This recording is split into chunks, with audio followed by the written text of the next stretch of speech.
Confessions of an Accountant, where no topic is off the ledger. Hello, everybody. So, I would like to start talking to you about how my year went a bit crazy last year. As I've just told you, I'm a director of LKA Chartered Accountants, and last year I was made that director. And in the same week, I decided to go to a webinar that was based around MTD. And I'd been to a couple of MTD webinars in the last couple of months leading up to this one last February. And the ones that I had been to, I realized I had been shouting at the screen. My colleague, I was in an open plan office at that point, and my colleagues were saying, Robyn, are you okay? What are you listening to? What's going on? But this one I was quite looking forward to. I thought, okay, we're going to get some sensible instruction on MTD on this one. So I was really in the mood to get started on my plans, etc., and turned up and just felt that in this particular webinar, the same as all the other ones, that the tone was really all about MTD is wonderful. You should just get on with it. Don't worry about it. Everything's fine. And I was stuck in this feeling of, oh my goodness, such a huge change. And I really can't see the benefits for my clients. And it was winding me up a little bit. And it wound me up so much that in the chat box of this particular webinar, I put my phone number, not realizing there was about 1,000 people in that webinar. I had no idea. I put my phone number and I said to people, if you would like to just come and have some discussion around MTD in a way that's more practical. I want to hear about what everybody else is doing in their practices and how they're actually tackling things rather than going over the technical detail and going over the everybody should just love it side of things, then come and join me in a WhatsApp chat. Now, I thought there would be maybe 5 people join me on that WhatsApp chat. I thought that would be nice and would exchange a bit of information and maybe we would get something out of it. By the end of the day, 77 people had joined that WhatsApp group, and there was quite a few messages on that first night. Now, I'm really proud of myself looking back because although generally if you look on my LinkedIn and things like this, you'll see that I think I have a bit of a reputation for being a bit anti-MTD. I'm not completely anti-MTD. I just think I've been one of the brave people to stand up and say that some of the aspects of MTD I can't see the benefits, which is different to being completely anti, burn it all down. There's a little bit of me that hopes that the computers at HMRC might burn down in August, but pretty sure there's not going to be a U-turn, seeing that we're already at the 1st of April and we have the regs that have actually come through now. So we are actually live with MTD today. Um, yeah, so I'm very proud of myself when I look back because the very first message I put on that WhatsApp group was essentially to say this is not anti-MTD. This is everybody needs to be welcome here. Every view is welcome here because the point is that we will learn more if we can understand everybody's viewpoint. That I want to encourage people to tell me how they're feeling about MTD, how they're approaching it, and let's have a nice discussion about it. Be nice to each other, but accept that we are going to have different opinions. And that's something with the WhatsApp group that I've been quite clear on throughout the journey this year, that it's really important to have different voices in MTD, but I'll talk a little bit about how we've expanded into other areas. But definitely, all areas need different input because we learn so much from each other, even if we don't agree with each other. That's something I've definitely seen on an MTD side of things. Some of the voices in our group that have been very pro MTD annoy me, yeah, but sometimes I think they're just trying to wind me up, but it still means that we can formulate plans around the different opinions. It's been really, really helpful. Anyway, so we ended the first day with 77 people in that WhatsApp chat, which was known as MTD Info Share when we very first started. And by October, so that was in February, by October, we had over 600 people in that group. And we have had daily discussion on MTD since February. That was February the 19th. So since then, every single day, we have had something to say about MTD. And it became quite quickly clear, not only that there was so much to talk about on MTD, which is really sad, isn't it? And it's become this point where MTD, and I'm not even joking, I don't think that it's my hobby. It had to become my hobby because there's nothing like realizing, oh my goodness, I've now got a ton of peers in a group that I set up that I'm now trying to navigate all the technicalities with, that I probably should read absolutely everything to do with MTD that I see. So I kind of have done that. And I suppose in some ways I've made myself an expert on it. I'm really uncomfortable with that word though. It's kind of useful if we're trying to sell and go out and do some webinars, etc., and go, I'm an MTD expert. But I feel very funny about that because all I have done is read absolutely every bit of information that I possibly could on MTD and have this daily discussion and have this inquisitive mind on it. That's something that has happened within the group, that because we've had this daily discussion and we've not shut people's opinions down, it's enabled people to have not just questions, but whenever they see something on MTD, they share it with the group. So the volume of information has, one, been quite overwhelming, yes, but two, has also meant that we're kind of a source of everything coming together. And that means that we understand so much more about MTD than we ever would have before. But across industry, so it became really clear really quickly on what was MTD InfoShare became MTD therapy on the basis of a friend of mine saying to me, I've thought of a name for you. It's definitely got to be therapy because everybody's so angry and you're all just trying to calm yourselves down in this group about MTD. So call it therapy. So that kind of worked. It became MTD therapy. But very quickly we realized that people didn't just want that approach on MTD. They had questions across tax in general. So general tax chat happened, which is now tax therapy. You can see all the different bits in mine up here. In fact, we have so many groups that I haven't got them all up here. We now have something like 20 different subsections because whenever someone says, "Oh, can we talk about this? Can we have a group for this?" We just do it. It's a really nice thing about being a small we're not a not-for-profit organization at the moment, and just being able to be nimble to give people what they want to talk about. But it just shows how much everybody wants to talk about different things.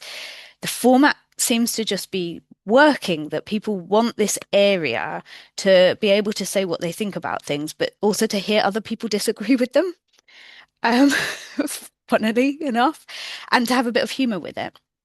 So that's how we've evolved over the year, really, going from just talking about MTD, and we're still talking about MTD. Every night I do a little summary of all the discussion that we've had from the group on MTD. And we're talking about, there have been many days where there's 200, 300, 400 messages just on the MTD group. Yeah, so it takes me about half an hour, 40 minutes to do my summary every night.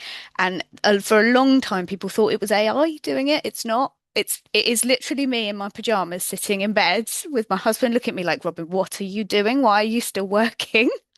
In fact, every day for a year I've been saying I'm doing the daily update, and it was only about 3 weeks ago he said, "What is the daily update?" It's like, I've been doing it for a year, Mark. And I tried to explain, and he was just like, "How can there be something to write about this every single day?" But I think maybe we all struggle with that concept, right? That there is actually something to write about on MTD every single day, but genuinely there has been something to write about. And we're not talking necessarily about just rehashing the exact same things every day. There has, from my perception anyway, been something slightly new every day, which is really scary, really possibly why we've had some success, because there's so much to talk about. That's I, incredible. yeah. That's actually quite shocking, to be fair. I felt, and I don't have a peer group like you do to work within, but that everyone had kind of got their head around it and knew what they needed to do. They Mm. may or may not have been happy. The clients may not have been on board, but ultimately it was like, yeah, it's definitely happening. Register them, submit the returns, get them on the software, boom. But clearly that's not the case. No, I think for simple clients, Mhm. or if your client base is very simple, Yeah. then it's a lot less overwhelming. Hmm. MTD really does work for certain businesses. So particularly, there's a lot of bookkeepers out there that benefit from MTD Yeah. because the bookkeeping is at at the forefront of it.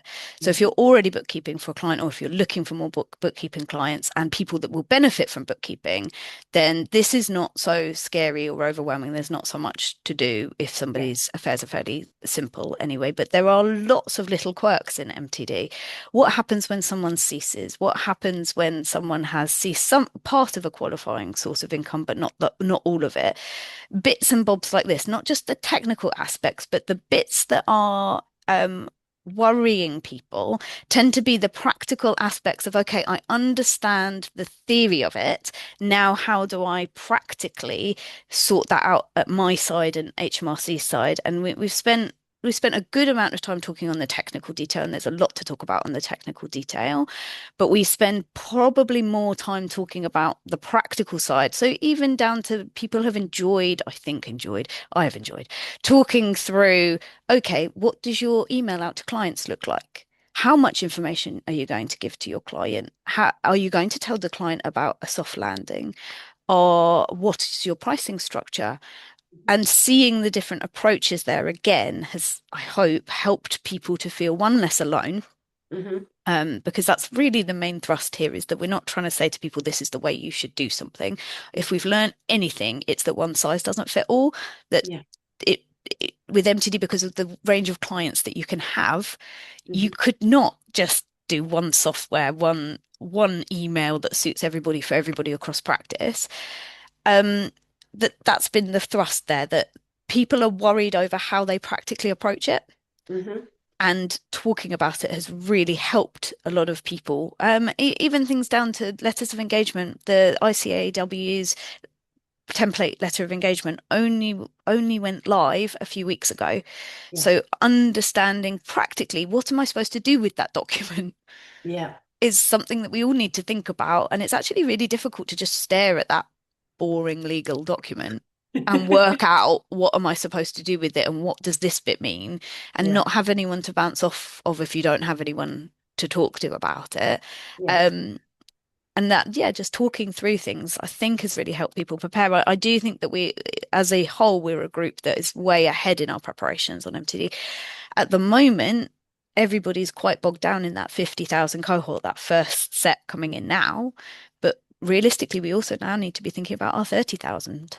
That's going to be the big wave, isn't it? I think for a lot of people I have spoken to, the 50Ks, yeah, they might have a few, but not many. It's almost like, Mm, me, okay, this is nice because I haven't got that many to deal with. mm. Come 30, Yeah, entire practices will get flooded. that, and with the thought of the soft landing, I truly hope that we'll see a soft landing for everybody's first year in Yeah. MTD. So at the moment, the soft landing, for anyone that doesn't know, is just for the first year of MTD. The Hmm. soft landing being no penalty points for late quarterly updates for that for the first year of MTD.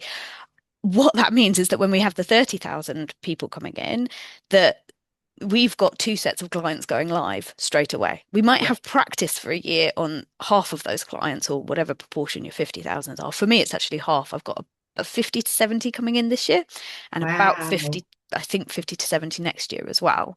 Hmm. So yeah, I've got maybe 140 people coming live next year. That is terrifying. And I think that that's unfair on agents. I've made representation to my professional body about that, saying I really would like that to be discussed and pushed forward to HMRC, that from an agent point of view, that is just not workable.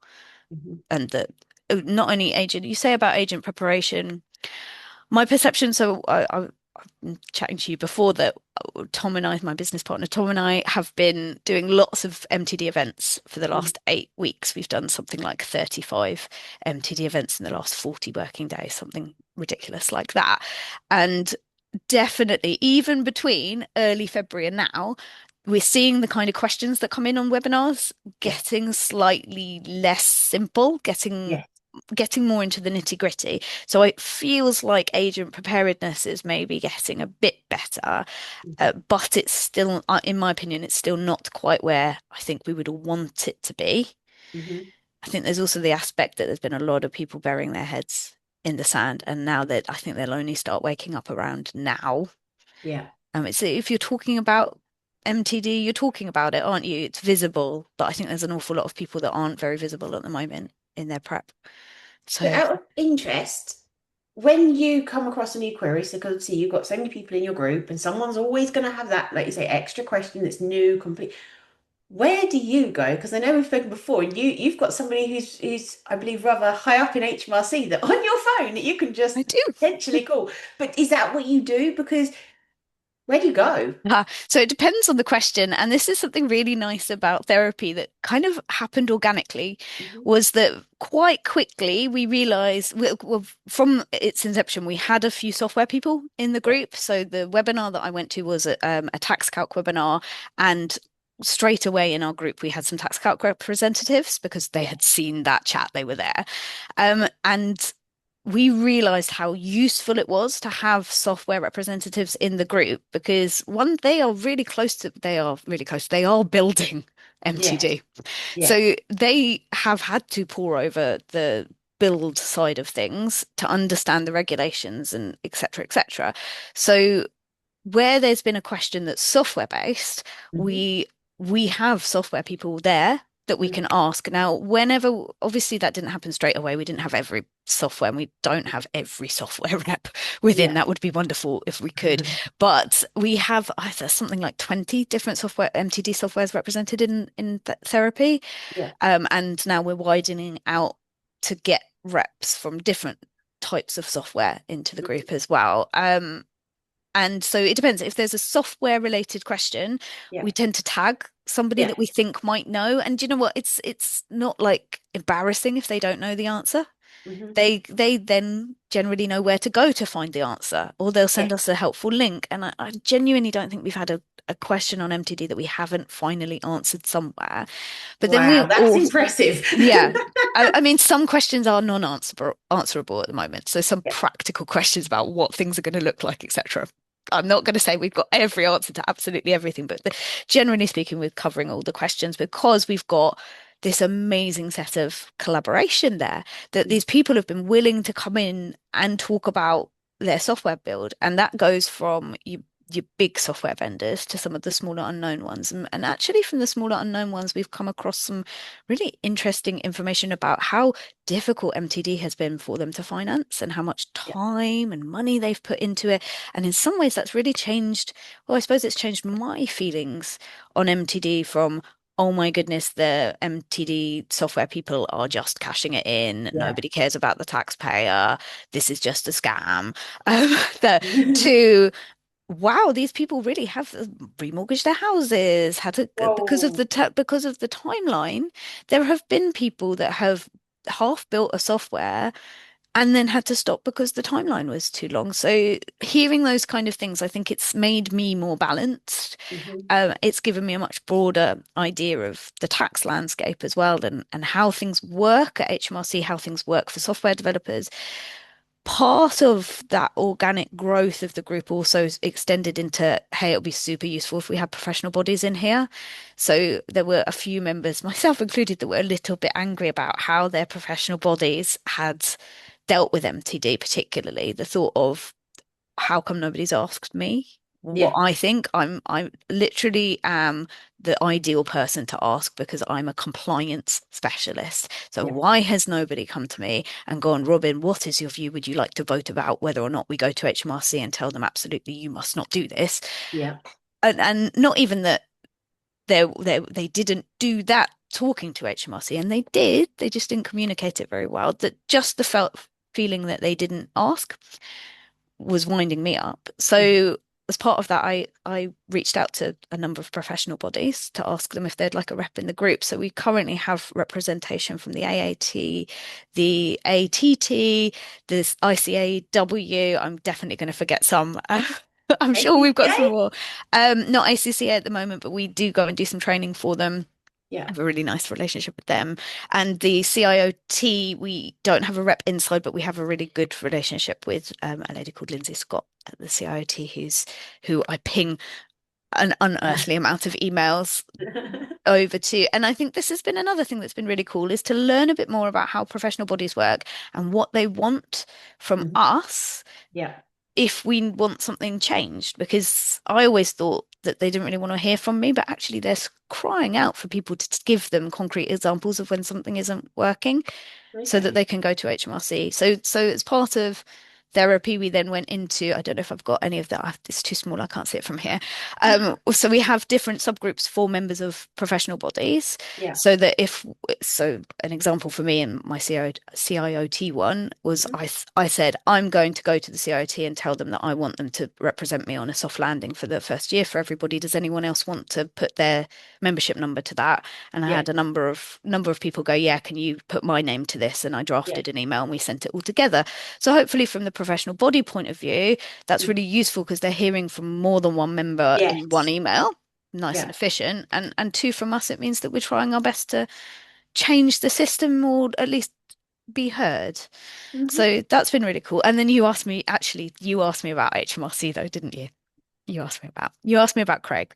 So I met Craig Ogilvy at the Digital Accounting Show last year, and I've just really got on with him. He's just a really, really nice person, and I hate that this is being recorded. You'll probably hear it, but he's a mate. He's very nice. He's very open, and Yeah. he genuinely does want input. Hmm. And I think really in his job, in any kind of job like he has, has an aspect of being surrounded by lots of yes people Hmm. and people that are also with an HMRC element. I definitely, when I very first started speaking out about how I felt about MTD, I really felt a lot of people like, whoa, you're brave. And I was like, am I? Should I be worried? Because I think there's this perception of if you say anything bad about HMRC, you're going to get a million inquiries. And not to say that whenever I get a brown envelope, I don't now think, is this my own doing? But I think, yeah, there's a lot of people that are just too scared Mhm. to say anything. Now, and there's a lot of yes people around MTD because from a commercial point of view, I can completely understand that as well. Being a voice that goes, everything's fine, I'm in control of this, is a way to get new clients. And if that's the way you feel, then fair enough as well. If you feel Yeah. good about MTD, you actually absolutely should shout about that. Um, but I think we managed to, I mean, I'm not a yes person on MTD for a start, and I couldn't ever have made myself just a yes person on Yeah. that subject. But Craig and I were able to cultivate a nice relationship where, I think he understands that the criticism is coming from a good place whenever Yeah. I make a criticism, that he kind of got me, if you like, that I'm just a bit of a chihuahua and I'm going to bark about it because I actually want to be friends. I want there to be better systems. And I Yeah. think he genuinely really wants everything to be better. He's I want to say he's incredibly precious around MTD. That sounds negative. I don't mean it like that. He's proud of his team and he's Mhm. proud of the things that work. And I think that's a really good thing. And having met Craig and to kudos to him that he has listened to a little voice like mine. But I think from that we have managed to change some things. We've managed to be able to say, look, this really isn't working. This is what would be better. And he's listened and he's gone away and he's made those changes if if he could. Trying to be balanced. I try to be balanced as well. So I'm trying not to be, this is what needs to change and it needs to Yeah. change now, because I also understand he works under the whole HMRC system is a huge monster of a system that you can't just say, well, we want a box there. It doesn't Mhm. work like that. That's something I've also learned. To my head, just build the box, Yeah. build the thing. Mhm. But it doesn't work like that, unfortunately. Um, and then we've also had Sam Wood, who I had the pleasure to meet a while ago and chat to, and he's another incredibly helpful HMRC person who, again, they want to listen. We've got things to say. It's kind of worked. Mhm. And while I would call both Sam and Craig friends, I think we also understand that we have a relationship where if there's criticism to be made either side, we Mhm. take it. And that's so positive for Yeah. everybody. It's been incredibly positive for me. And I think most people would agree that if they were in the roles they are now 10 years ago, we Mhm. probably would have seen quite a different MTD scheme because Mm. they've accomplished quite a lot. So yeah, sometimes there are questions that we ping over to Sam and Craig. They're not within therapy. We discussed whether or not that was a good idea. But again, that feeling of people find the thought of having HMRC in that safe space, you're very Yes. safe. Yes, So, no, that makes perfect sense. If mm, anyone, by the way, has got any questions as we go along, sorry, I'm feel just free. talking. No, feel free to just jump in. I mean, there's two sides to this. Obviously, there's the aspect like Robyn's talking about with the whole community she's got built and how we can work together and makes us stronger and gives us better opportunities. But also, you have, as we've said, got the Queen of MTD in the room. So if you had Uh, a specific question, feel free to jump on that too. Just don't obviously name any clients because we're recording. Um, but yeah, feel free to raise your hand or jump in at any given point. Claire's got oh, one. Claire. Well, I am a person impacted in this wave, and it's been both myself and my husband are, and it's been interesting because we keep getting communications from HMRC saying you need to register, you need to register. So, like a lot of people, I thought yesterday, I need to do this. So I went online yesterday to do it, and it had already been done. And then I got a letter from HMRC today saying, oh, you need to register. But Okay. HMRC must have already done it for us because I haven't done it, I promise. And I If thought that was a bit that's the weird. case, then that's very, very unusual, and that will be the first time I've heard someone saying that the HMRC have done it. Both of us. As far as we understand, they won't be registering anyone until past the August deadline. There's no reason for them to register you before the August deadline. They No. want so one of the reasons to make sure that you register yourself or an agent registers their client is because MTD is partly there to move people's records, and this is the bit of MTD that makes sense, that from the old accounts, the old computers at HMRC to the new ones. For agents, that's moving them from the OSA, the online services account, where we see all the self-assessment stuff, onto the ASA, agent services account, which is most people would know as the VAT account. And as part of that, when they pull the data through from one to the other, they really want you to have a look at that data so that you're starting with nice, clean, correct data. So there's no incentive for them to sign you up at the moment. I'd love to see what you're seeing when that Yeah, goes in I'll send you a because screenshot because it just says you've already been registered for Making Tax Digital. oh, Do you have an accountant? yeah, I No. mean that would be okay. Oh. Are you sure you don't? My, yeah, there you go, guys. Claire, No, Claire, have my you got an husband. LPA in place? Yes, thank you, Steve. Um, My yeah, that's husband does most of it. He's like got a tax background, and it's a really, really simple set of accounts. so. Are you sure he hasn't done it and forgotten? Would be the other. No, promise, It's because he's worse than me at doing stuff. So I know that neither of us did anything, and yet okay. both of us went on And it Government says you've Gateway already done yesterday, it. and it said, "Thank you've already registered." And we had Okay. to go through that whole ID rubbish that hmm didn't work and all of that stuff. Oh my God. Okay. It was an hour of my life I'll never get back to get to the end and go, you've already done it. However, that is much better than sorry, you can't do it at the Yes. end of all of that, which is it happens. So But I just wondered whether that was normal, but obviously you've answered it's my not. question. No, it's not. Sorry, it's Okay. not, and that is Now I'm genuinely the first worried. time I've heard of that. No, I wouldn't worry though. The thing is that if that's there, and if you can go into your account and you can see your income sources on the Making Tax Digital section, and you're happy that it's all correct, then there's no problem. The point is that we want that information on there to be correct. We don't just want to rely on what's being pulled through from HMRC if we don't have to, so that you're starting on a correct basis. There's a friendly hacker out there, isn't there? Hacking into people's accounts, registering them just to save them time. Oh, If stop I had it. thought of that, then maybe that would have been me and my group. But it's either that or HMRC are worried about the stats and they're doing it. They are doing it themselves, but honestly, they're not. Mm. We are pretty sure that they're not going to do it until after August. They haven't got the manpower to do it, and there's no incentive. There's no reason for them to do that. So sorry, you're a mystery. Unless you were like the test case, that would be interesting. Surname Evans, you wouldn't start at E, would you? You'd start at me, Yeah. surely. Well, that said, sometimes when I'm working through my client list, I start going through alphabetically, then I get bored, so I start working back up again. Oh God. It's my approach.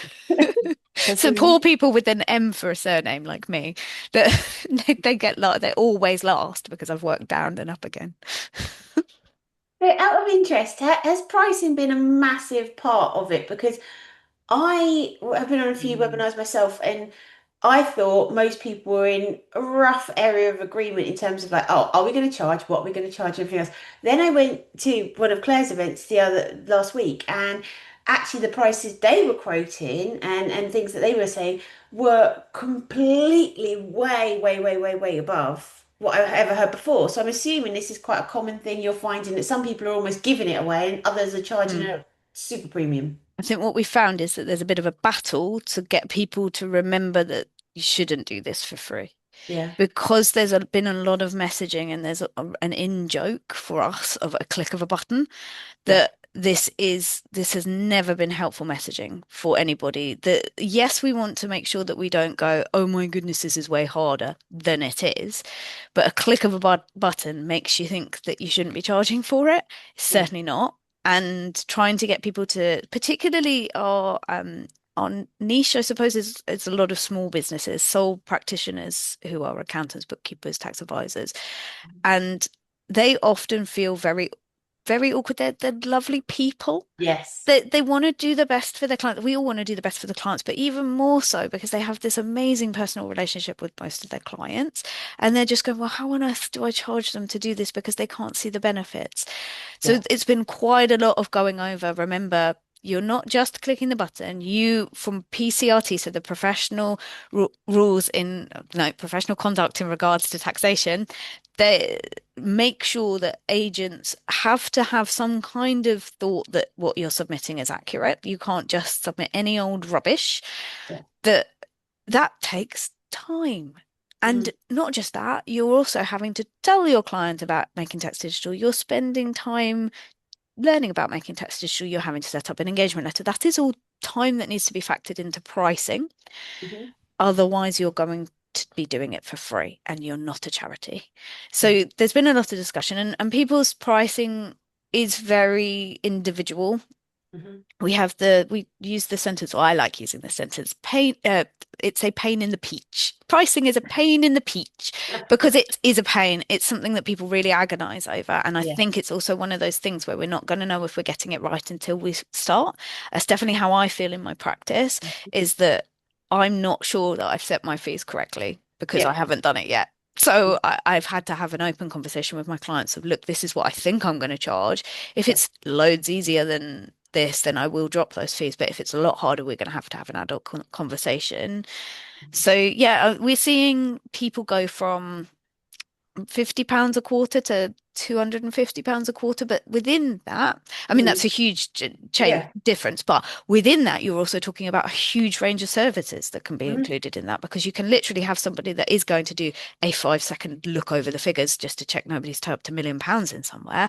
Or you Yeah. can have someone on the other end of the scale doing absolutely all the bookkeeping, and that can be very complex. So say giving just a random figure of this is how much I charge is actually not that helpful for anybody. It helps when you then tell people a bit more about how you've worked it out, but it's Yeah. very individual, and there's a lot of this is a lot of conversation at the moment. That and letters of engagement at the moment are a hot topic. That I think that's one of those questions, isn't it? Because they say don't charge on time, charge on value. And if your client can't see any value and you can't portray any value, how do you charge them at all? Do you see what I mean? And that's where I think Exactly. everyone's getting stuck because they want to, nobody charges by the hour anymore. We charge by the Mm, value. There's no value in this, but I'm still going to yeah. charge you Yeah. regardless. So you've got to reset that mindset of there's no value, because if the client doesn't want to do it themselves, there's value. Yeah. There's value. I mean, There's masses of yeah, value to a client. yeah. Having done It's it, there is a lot of value. I had this Also, the peace exact of mind that it's done properly, Mm, Donna.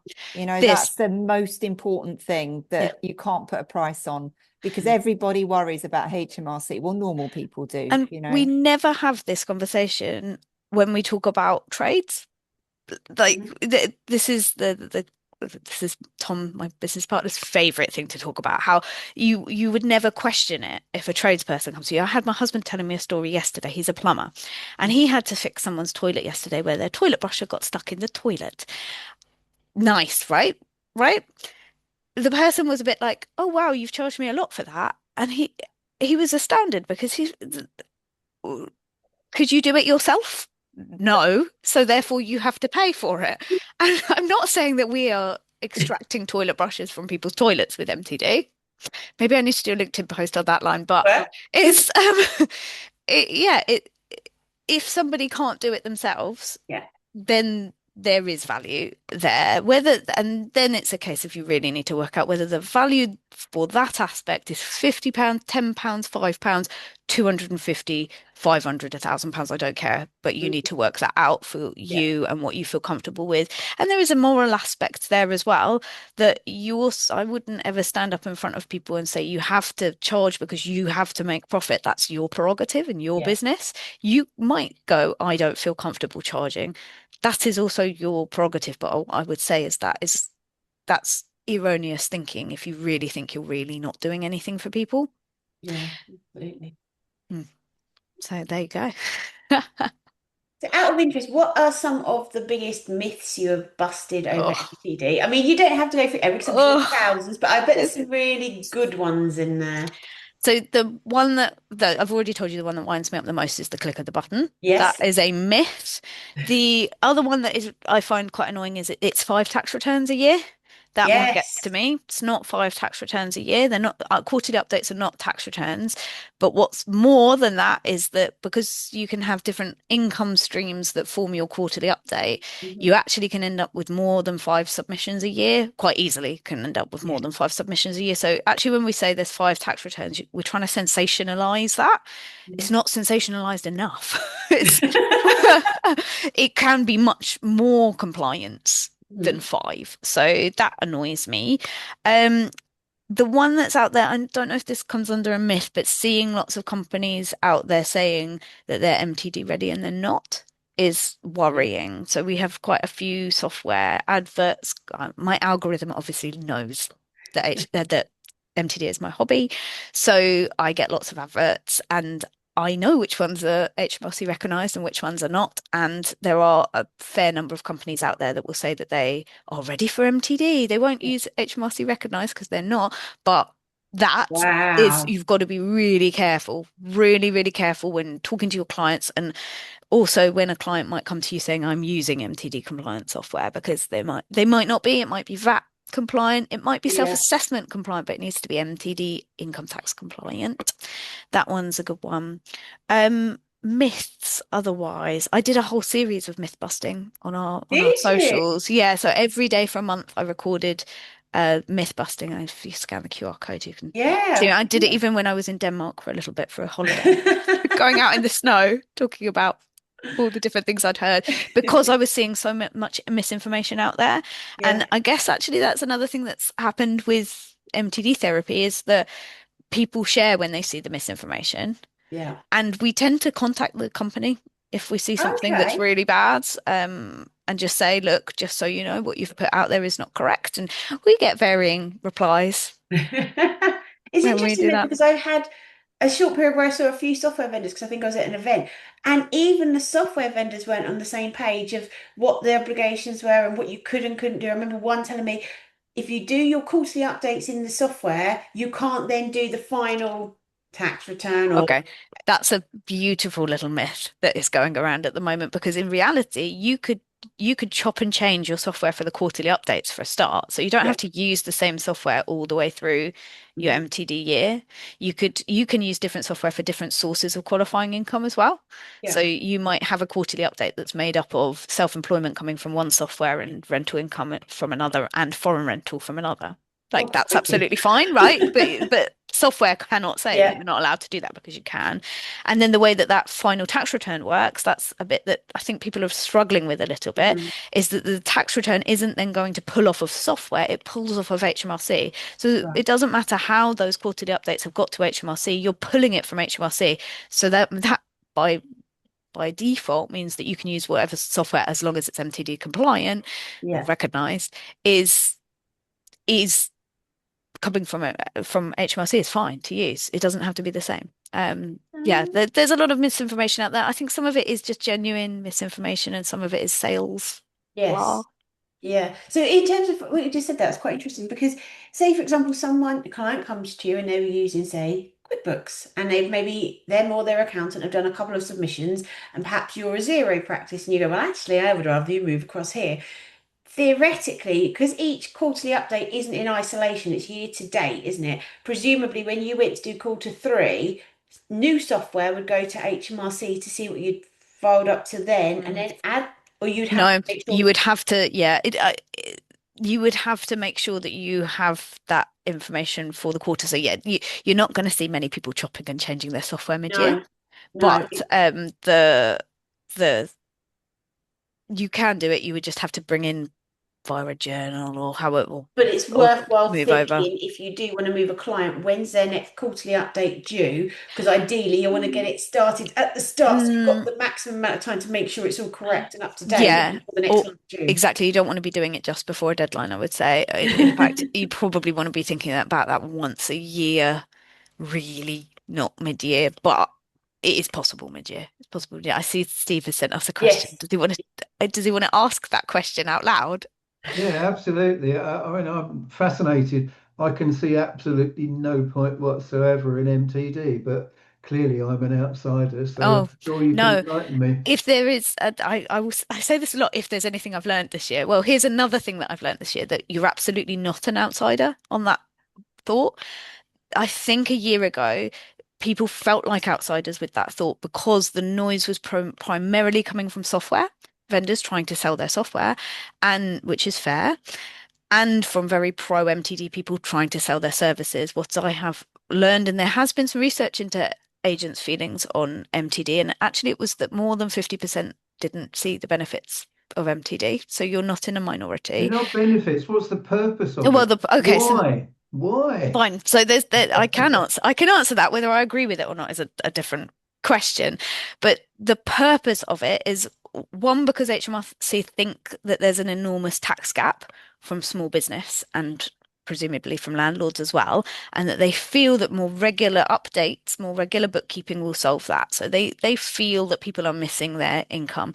In my professional experience, people are much more likely to forget about their expenses.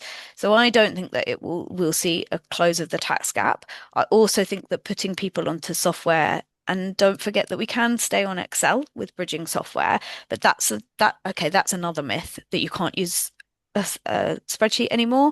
So I don't think a lot of particularly unrepresented people will get that message. So we're going to see large numbers of people go onto software that they're not trained for and that is complicated. You know, even the simple stuff is not that easy. I'm not a bookkeeper. I'm starting to try and use a bookkeeping software for accountants therapy things, and I'm a bit squiggled by it if I'm honest. So how unrepresented people are going to deal with it.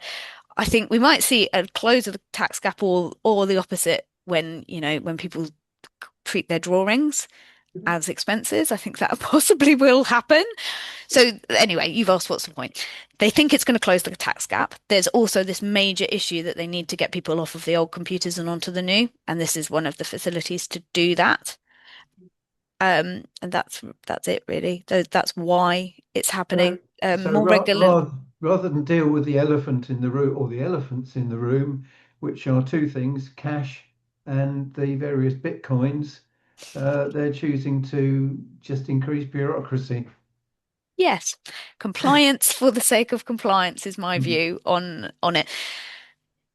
There is the thought that for some people that more regular bookkeeping is a massive gain, and there are people out there that genuinely benefit from that, particularly growth businesses that want to grow and don't have information to hand until the end of the year. There's also the thought that, that a lot of people get to January before doing their tax return and then freak out because they've got a tax bill that they weren't expecting. It's hoped that MTD will help people plan better for their tax. I have a lot of thoughts on that. The tax calculation Mm. that's generated via MTD is not expected to be correct. Now I hear different stats on this. Some people say the majority of the time, and some people say majority of the time it's fine. But if we go for even 50-50, that's pretty poor. It's not really helping that much, is it? If it's only correct 50% of the time, and it's easy to skew if you've got somebody that has 1 month better than another, or 1 quarter better than another.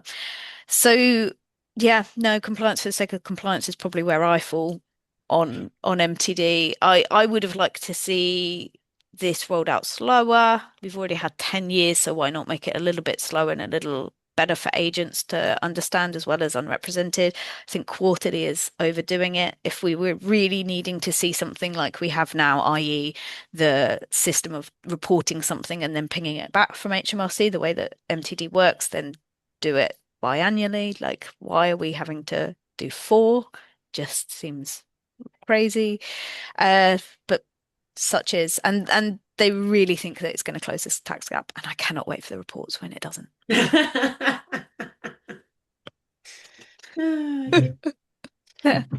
Did anyone else have any final questions for Robyn today? Thanks, Robyn. That's been really helpful. No worries. I'm sorry. I did do exactly what I said I was going to do, just talk straight. So I'm No. sorry to everybody. Not at all. What I would say is we've got 4 minutes left. So if you want to just tell people just a little bit more about, obviously, accountants therapy, how they join, what it means, if they've missed the boat. Oh, Fred's got one more question. Go on, Fred. Excuse me. Ultimately, I mean, I think the revenue have overcooked this because there's a gap in trust with them at the moment, and I think they've over communicated it. So people get to the point where I've received 10 emails, I'm going to receive an 11th email, so I won't action the 10th email, and I'll go on and on and on. And then the thing about signing up today, ultimately, the deadline to sign up is the submission date for the first quarter, isn't it? Yeah, or you need to be signed up before you're submitting a quarter. So I wouldn't suggest people leave it to the No, no, no, no, no. deadline. But ultimately, Yes. people Yeah. being told in a roundabout way they need to sign up today or Yeah. need to have signed up prior to today is another form of miscommunication, isn't it? Because they Yeah. don't. Yeah, they don't. No, they don't. They don't need to sign up even by that deadline because there's soft landing. But Yeah, I think the point is that if you're signing up, you are then aware that you need to keep that digital record, and that is mandatory. So that is legally there. yeah. That digital record needs to be there. So I can Mm, understand why that messaging is there. And maybe it does make it more complicated as a message for HMRC to say, yeah, you could do it, you could not. It is better when they're a bit more firm about exactly what people should be doing ideally. But mm, yeah, you're right. That's the question of the week, actually. That yeah. do I actually need to do it all this week? I would say do it sooner rather than later. I've seen about 10% of mine have an issue on sign up, and I did 4, was it yesterday or Monday? And I've done nearly all of mine with no problem. And then I went to sign up for, and every single one of them had a problem and a different problem. Mm, And I was like, oh, come on, I'm so close, so yeah. close. So I wouldn't leave it late. I would start doing it now, particularly for tax advisors where we're not quite so busy this time of year, that now's the time Mm, to start. But yeah, you're right. If you don't do it by the 5th, it's not, the world is not going to melt. no. Okay. Mm, Thanks. no worries. So you want me to tell everybody a little bit more about how Yes, accounts just yeah. because obviously you said this conversation's been going since last February. So if someone joined now, they missed all the good bits. Is it easy to access? How does it work? They've missed a lot of good bits, but there's no reason why we can't repeat some of the good bits. We're definitely here to answer people's questions. So if somebody is interested in joining accountants therapy, they just need to hop onto our website, which is really easy to remember because it's accountantstherapy.co.uk. Hey. And we have a free trial running at the moment for a whole month. Yeah. So particularly that's cool at the moment because we're going into the time where we're legally needing to have these digital records and we're needing to take a lot of action. As part of our membership, we're also running at the moment 2 different courses. One is called MTD Together, and this is a practical course where we talk about the actions that you need to take and the things that are worrying us. And then we go into a Zoom meeting a lot like this, where we then have discussion with each other. So it's not just being blah blah that on a webinar. It's all, and you'll be pleased to hear you're not just having to listen to my voice. We also that you go in and you can talk about your plans and sense check them with other real people. Yeah. Definitely haven't missed the conversation. I think I just want to check my phone and see how many messages I've had from the group since I've been on. We've got 8 messages on MTD therapy and a few from other Wow. groups across the community just as we're talking now. That's by no means busy. maybe some people think, oh my goodness, I don't think I could cope with a WhatsApp group that busy. Yeah. Just to say, it is busy, but it's the biggest strength that we have is that we are so very engaged across all the different topics that you're not going to be left in silence on a Yeah. topic. You don't have to read every single message. That's my job. I get to do that in my pajamas at night time. And I do a daily update on the MTD therapy group. So that's the bit that, and I pin that for 24 hours. So you're not missing stuff if you're not reading every single message. The Yeah. point is we're there for you to ask questions. You can get involved in the discussion if you want to, but you don't have to. There's plenty of people that just sit and read and pick it up when they want to, or when they're feeling like they have a question. So come along. We've got this free month. Our fees are purposely set as low as we possibly can at the moment. So £15 a month with no contract that ties you in for any length of time. And we just really, hi Claire. And yeah, we are your peers. It's the point of it. We're trying to be the nice guys out there, trying to just support people, trying to provide some things that we haven't seen across industry to the scale that we're able to do it, a little bit sitting between HMRC and the professional bodies and the software and having that collaboration across. And if you're not sure, do just come and join us for the free trial so that you can, even if in a day you go, I hate this, I'm out. It's fine. Not lost any money, not lost anything. You're very, very welcome. And no question is too small. It's how we've learned. So yes, questions get repeated, but then it's really nice because I see other members answer the questions because they're getting more confident. And that's such a beautiful thing. So, but before I finish, if you don't mind, I do just want to tell you a bit about Tom, because I am only half of the engine here. The other that we call I call him my partner in crime. We are twin engines, if you like, of MTD therapy and accountants therapy. And Tom has also had to make himself an expert on MTD, and he's one of the most supportive, wonderful people that I've met. And he's absolutely there for every single member. So you will see us on lots of things together. So just in case anyone's thinking, oh my goodness, I've had an hour of Robyn's voice. It's not an hour of my voice. It's generally half an hour of my voice and half an hour of his. Confessions of an Accountant, where no topic is off the ledger.